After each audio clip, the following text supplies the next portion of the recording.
He's worked directly with Jack's Diving Locker here in Kona to do some pretty amazing cleanups. So we are going to turn it over to Kurt Lieber, because when it comes to marine debris, every pound removed helps. So thank you, Kurt, for being with us today. Sure enough. Howdy, everybody. Good to be here. Good to see you, Chrissy, Patty, the whole crew, Joe behind the scenes there. I didn't get to watch Sean's presentation. I was busy, but I know all about him, and he does amazing photography. I had the great honor of diving with him for a week in the Bahamas several years ago with tiger sharks, so I have good history with him. And Marty's presentation was spectacular. What can you say about all those great images? You're not going to be seeing that with me. I focus on kind of the more negative side of what's going on, what humans or how humans are impacting the oceans. So I'll give you a little video presentation here. It's going to be about 22 minutes long. But I just wanted to first start out by telling you a little bit about myself. I grew up in Ohio, was turned on to the ocean by Jacques Cousteau's great presentations, great stories he had to tell with all those documentaries. And it was just an eye-opener for a kid from Cleveland to see these fabulous coral reefs all over the world when I was swimming in Lake Erie at the same time, which, if people remember, there was pretty much a catastrophe that happened in Ohio back there in the 60s. So Joe, can you start rolling that video? So back to Ohio this was 1968, I believe, might have been 67. But the Cuyahoga River caught on fire and burned for 3 days. And I was swimming and grew up 9 miles away from this. And it wasn't because of an oil spill. It was because this is how we treated the waters. All the industrial waste that went from the steel mills, which was powering our cars and tanks and all that stuff, it was going into the water and it caught on fire. So I grew up in that environment, but at the same time, I was going in my living room at night and watching these great documentaries that Jacques Cousteau produced. So I knew I wanted to get out of Ohio, and I wanted to be where there was this kind of life. So I moved to California in 1979, and I immediately started diving in the kelp beds there. And the kelp beds are just spectacular places. There's in a healthy kelp forest, there's over 850 different species of animals that thrive in that environment, including these great sea otters. Who doesn't want to, be around these guys?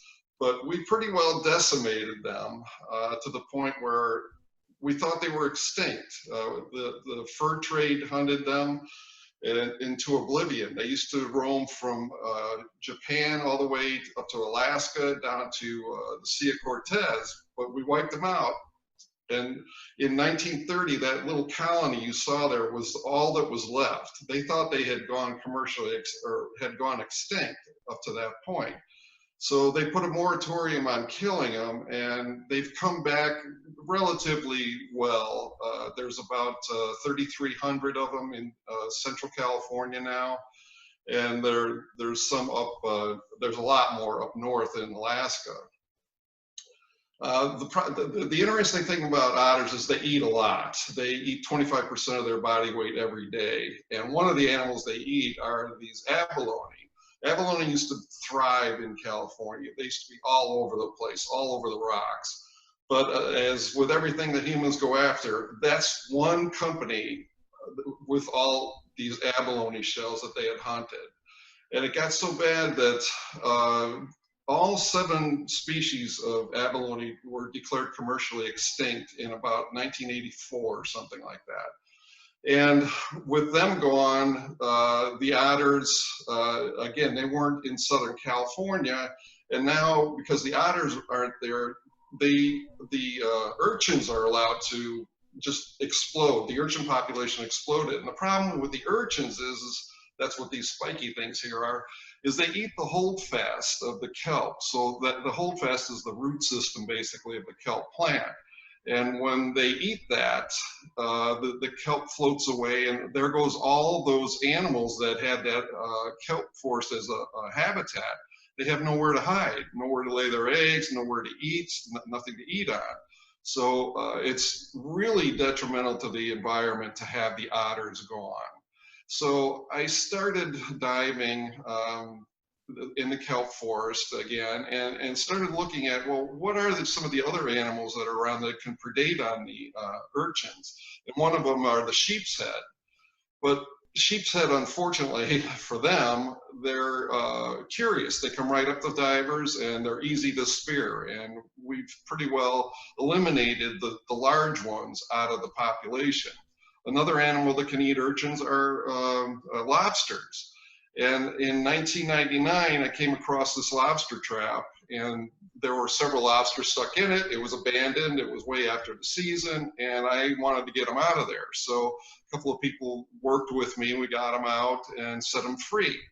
But when we got back to the dive boat, there were about 25, 30 divers on it. Everybody was talking about it. They were saying, wow, nobody's ever released lobsters before. So I thought, well, maybe there's something I can do about this. So at the time, I was volunteering with Sea Shepherd Conservation Society, asked them if they would donate a boat to me, and maybe I could start doing something with it. So got this little boat donated. We called it the Garibaldi, and it was a 24-foot boat. The guy that donated it said it was the worst favor he's ever done for anybody, because it took us 3 years to get it running. But we did get it running, and in 2002, we got our 501c3 status, and immediately started going out to the kelp beds and getting rid of abandoned lobster traps, as well as all the ropes and lines that are there. The problem with the traps are, there's so many problems with traps. One of the major things are whale entanglements. The line hangs vertically in the water 24 hours a day, 7 days a week, while those traps are in the water, and the whales migrate up and down the coast all the time. We have humpbacks and gray whales that are pretty well established their migration routes all throughout Southern California, as well as up to Alaska.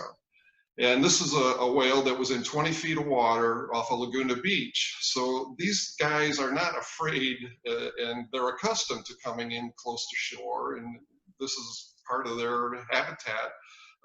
And now all of a sudden we've been putting all these traps in the water, and we're having huge spikes of entanglements because of the traps in the water.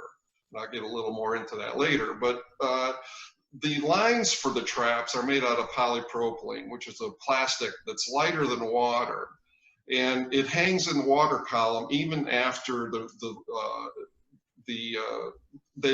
lines become abandoned. It hangs in the water, and whales can get caught on these things. This one got caught. This was off of Newport Beach about 3 years ago.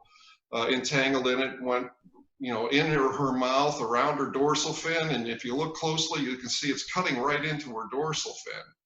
And it's a huge problem. We had an average of 10 to 14 whale entanglements in Southern California a year, 10 to 14, and it spiked up to 76, I believe it was, in 2016. So NOAA just started tracking these entanglement incidences about 10 years ago, it might be 12 years ago. And so they're now getting a handle on where these entanglements are happening, and highlight where they're happening, as well as get rid of this. I'm moving on pretty fast here, but in 2007, we got another boat donated to us. This was a 20 or 40-foot ex-Coast Guard rescue vessel. This was made out of aluminum, much more durable, and it allowed us to go out further. One of the first jobs, the major jobs we tackled, was this one called the Infidel. It was off Catalina. It was a squid boat that went down in 150 feet of water, and it had its net fully deployed when it went down, which was really problematic. Because not only were there squid still in that net, the sea lions were coming in and trying to get at the squid that were in there.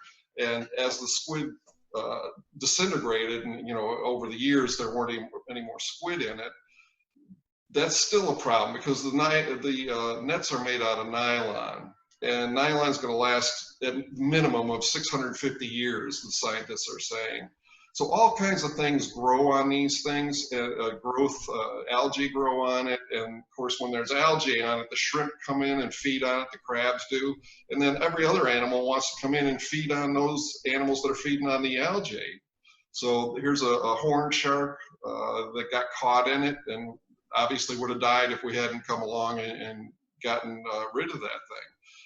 We worked on it for about 3 years. The LA Times covered the story, and it was huge for us in that we had never gotten much publicity at all, but all of a sudden this went all throughout the world, and it was a major game changer for our profile. We were suddenly getting requests from London, Japan. They wanted to know if there was ocean defenders in their neighborhood. They wanted to do something about it too. So that was a big deal. Going back to 2014, Bob Barker liked what we were doing, and he gave us a significant donation, which allowed us to get a bigger boat. We're now calling it Mr. Barker's Legacy. So now we can have a big boat that has a proper davit on it and all kinds of equipment on there that we didn't have on the other boat. One of the major things that really bothers me are these whale entanglements, obviously. And we've set California has done a really good job of setting aside 16% of our coastline as marine protected areas.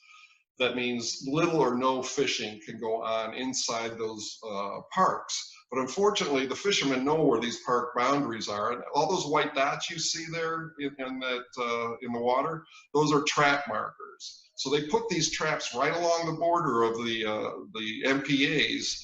And now they're at such high densities that you can't imagine a whale being able to swim through it. Here we charted this. We took a small boat in there, got the GPS numbers of all the trap markers, and that red line you're seeing there is the border of the park.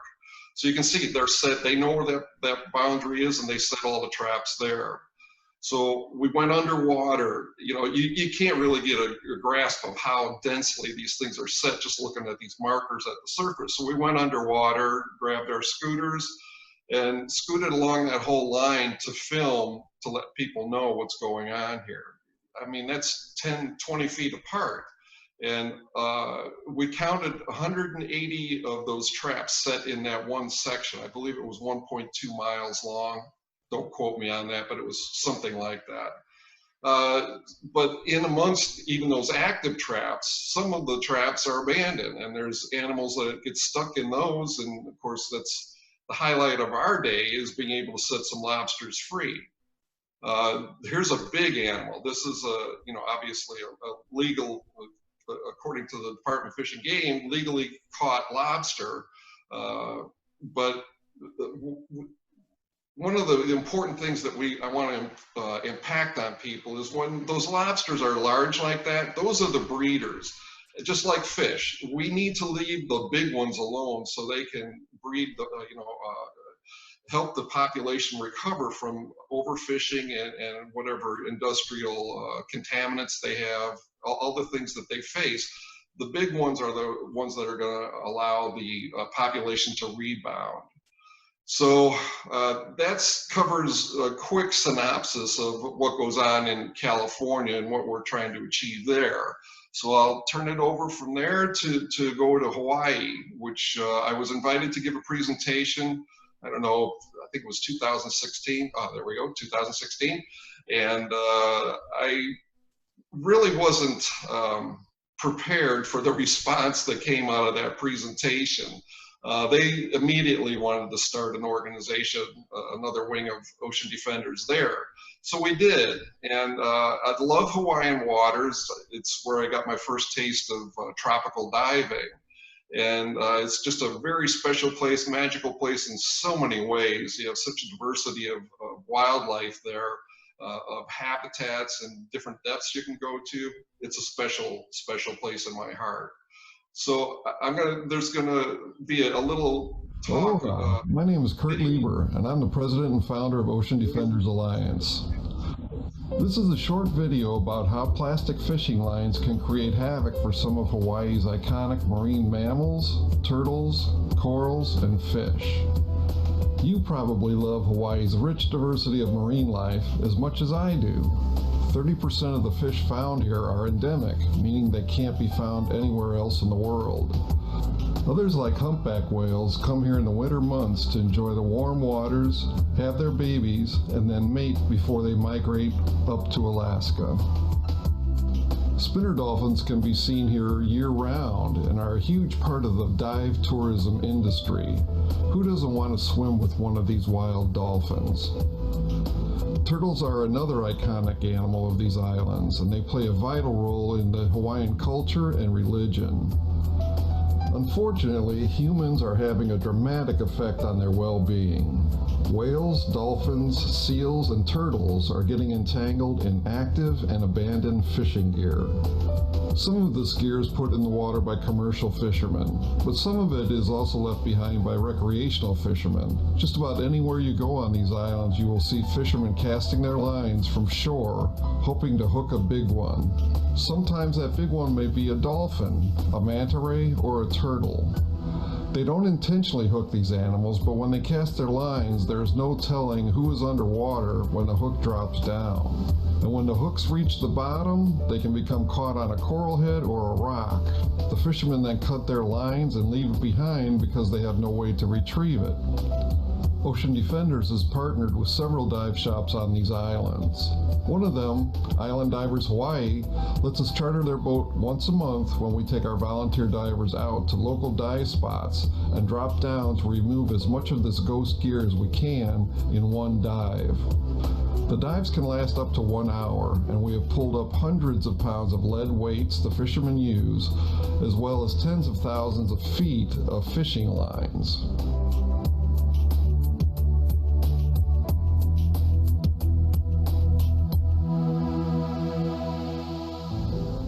Here's a case where a dolphin had a fishing hook embedded in her flesh, right under her pectoral fin. It would be like you or I getting a hook stuck under our armpit. You can imagine how painful that would be every time you moved your arm. Dolphins obviously use their fins to swim, so they are severely impacted by these hooks. This diver eventually got the hook out because the dolphin was cooperating. Really amazing behavior. She has been seen by this diver many times since this incident and is doing just fine. Here we have a huge manta ray that had a hook and line wrapped around her massive wing, and if left unattended would have eventually cut off half her fin, no doubt killing the animal. And as you can see, it only takes a few feet of this fishing line to cause a lot of damage.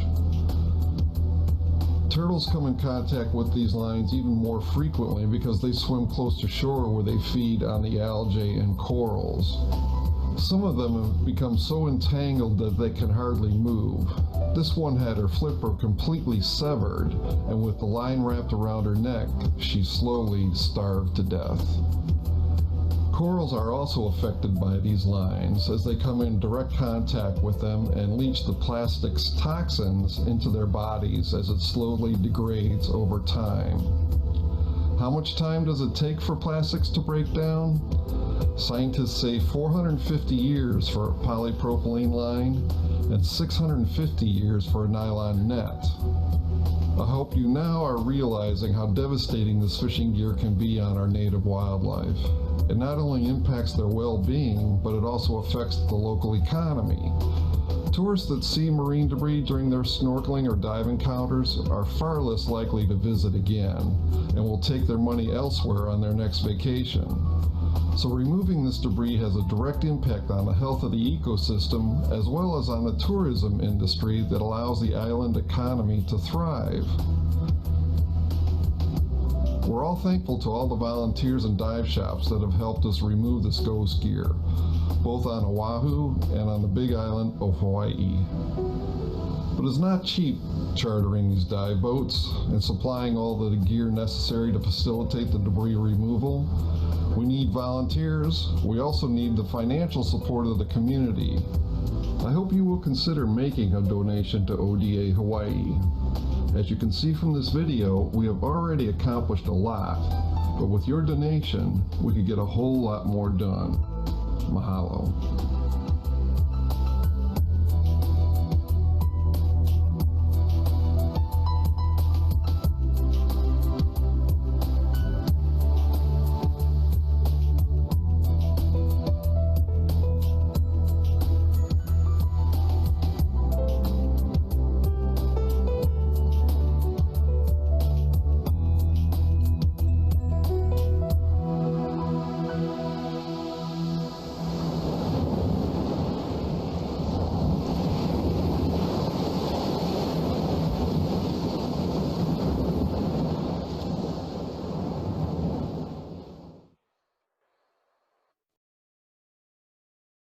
All right, going on to one of the other things that's going on in Hawaii that really bothers me, the aquarium fish trade.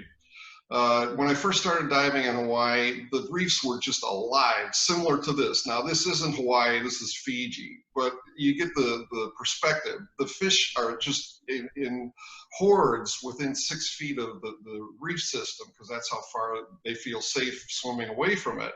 But now, when I go back to Hawaii, you know, within the last 10, 15 years, where is the fish? This is Hawaii.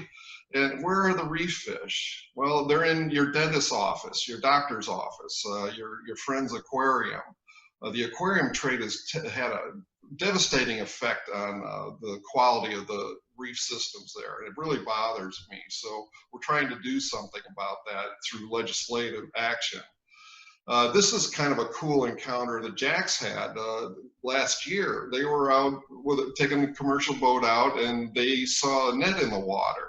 And these people had paid to dive on that boat, and the crew asked them, hey, do you mind that we get this net out of here? But we're not going to be able to go for the dive. And not one person on there said that they wanted to continue on their way. They all pitched in to get rid of that net. That was a big deal. And they released, I believe it was 100 frogfish out of that thing. So yay on Jax for doing that.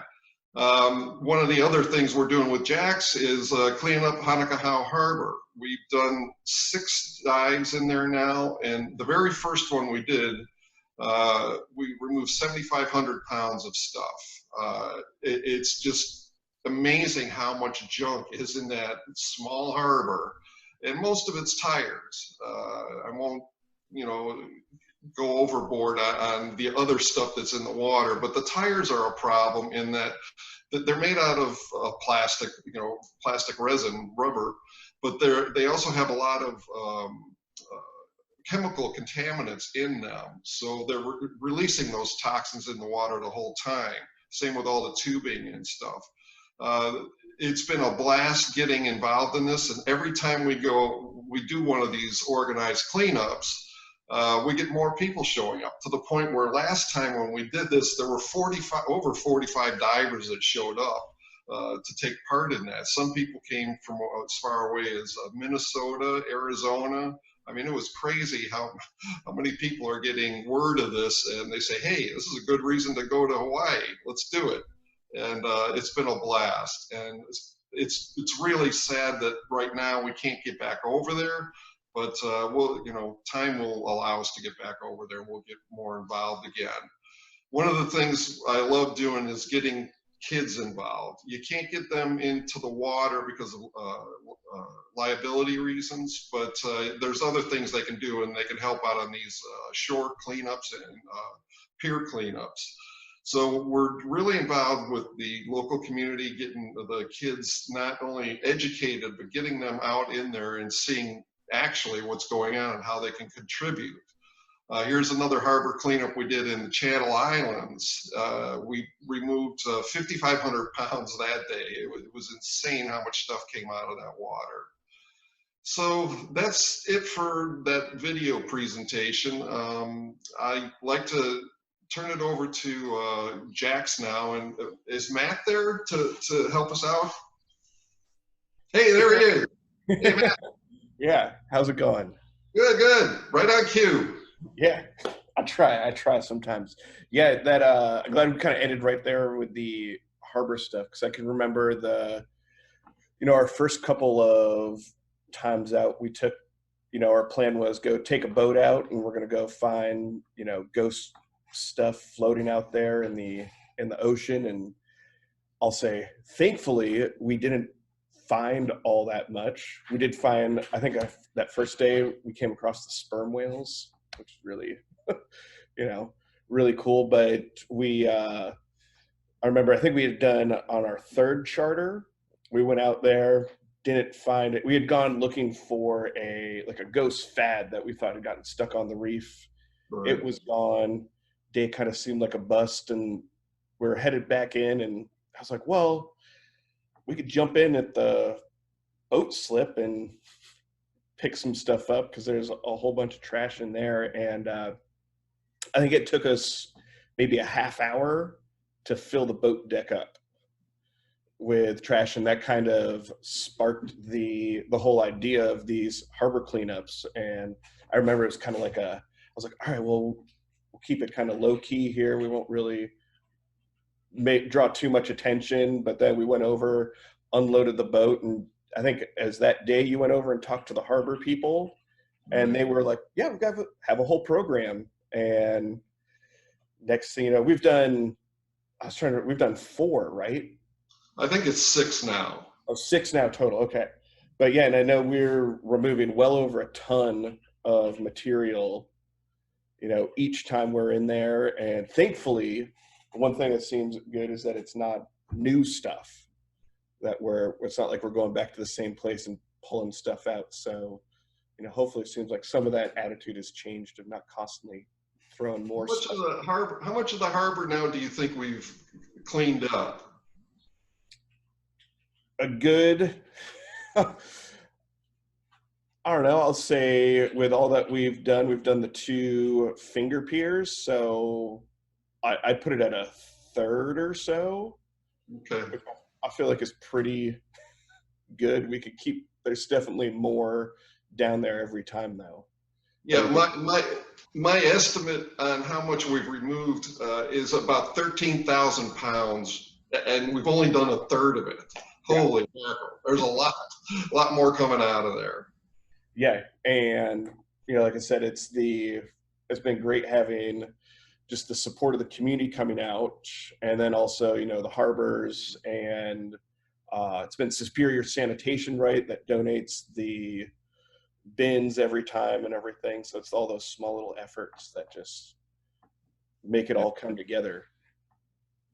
Yeah, and I just got with the harbor master, Suzanne Au, got with her, and we had to go through the permitting process again, and she was worried we weren't going to get it approved, but we got approved. So we're good for another year. All right. Yeah. And then when all this, we'll have to figure out, I guess we can even probably get one going before everything goes back to normal. But, well, don't do it without me there. I have to have a reason to live, and that's my reason to live is to come over and do those cleanups. So wait for me. All right. So awesome. I'm going to turn it over to Chrissy. Thanks, Matt. Thank you, Kurt. We had to do a kid swap. So let's do some Q&A. Kurt, that was an amazing presentation. Thanks, Matt, for telling you the story about how the harbor cleanup started. That's pretty great. One question that we have from one of our guests out at the sale is, what's one of the biggest threats to marine life from trash or pollution right now, Kurt? Well, the plastic plague is killing the oceans. It's not just through ingestion, it's through changing the chemistry of the water that it's impacting. They're finding stuff even in the Mariana Trench. It's the deepest part of the ocean, and we're still finding plastic, or just starting to discover plastics there. And one of the major issues that I have with plastics in the water is that it the toxins that are in the water just floating around, pollution, you know, from industrial waste and street runoffs, they attach themselves to little plastic pellets. So these plastic pellets are becoming more toxic because they're loaded with the toxins that were normal. They're like magnets, basically, for the pollutants that are in the water. And so now, you know, we know that the albatross are feeding the plastics to their chicks. The fish are eating them, the pellets, thinking they're fish eggs. It's a huge, huge problem. So hopefully people will get a grip on this. Hopefully, and that's what we're doing, is trying to raise awareness about this through showing video of it. But as the fish become polluted, we become polluted because we're eating the fish. So we are not immune to this. You know, one thing that we have going on right now is our socially distant cleanup, where people can go and do a cleanup in their own backyard. They maybe can't go diving right now or join Ocean Defenders for a cleanup, but we do have something on our website where people can go out, clean up maybe their community, their yard, you know, where if they can dive, they can clean up underwater. And if you post the pictures to Jack's Diving Locker, we will enter them in for a drawing. So maybe we can still participate in cleaning up during these socially distant times.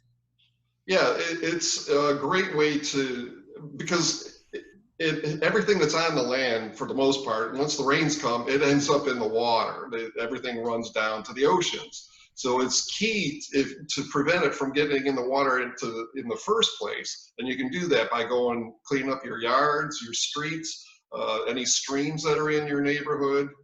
It's a lot easier to pick up there than it is in the water.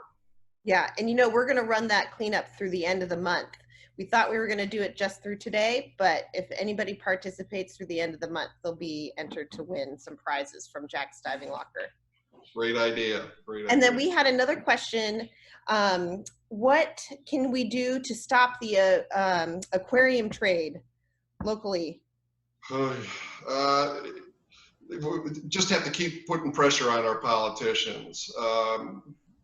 The DLNR, am I saying that right? Is it Department of Land and Natural Resources? Yes. Yeah. They're the ones that are regulating that industry. Now, we just had a win about 3 weeks ago, maybe it's a month ago, where they agreed to put a temporary ban on collecting of fish. I think they're going to do an ESA, environmental assessment on it.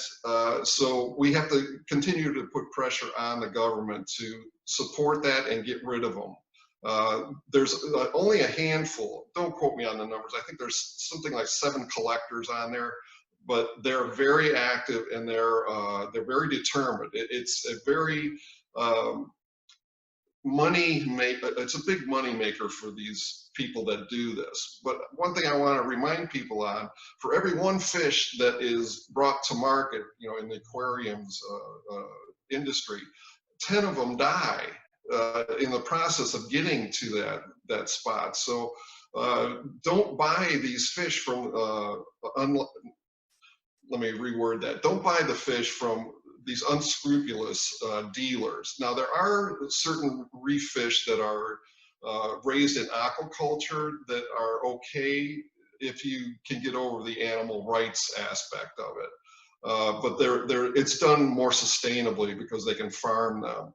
I don't do it because I don't think any animal should be captive like that. So just keep putting pressure on our government and educate yourself on what's going on in your neighborhood, in your state, to attack that problem. Well, thank you, Kurt, very much. And we really appreciate you participating today and talking to us about Ocean Defenders Alliance.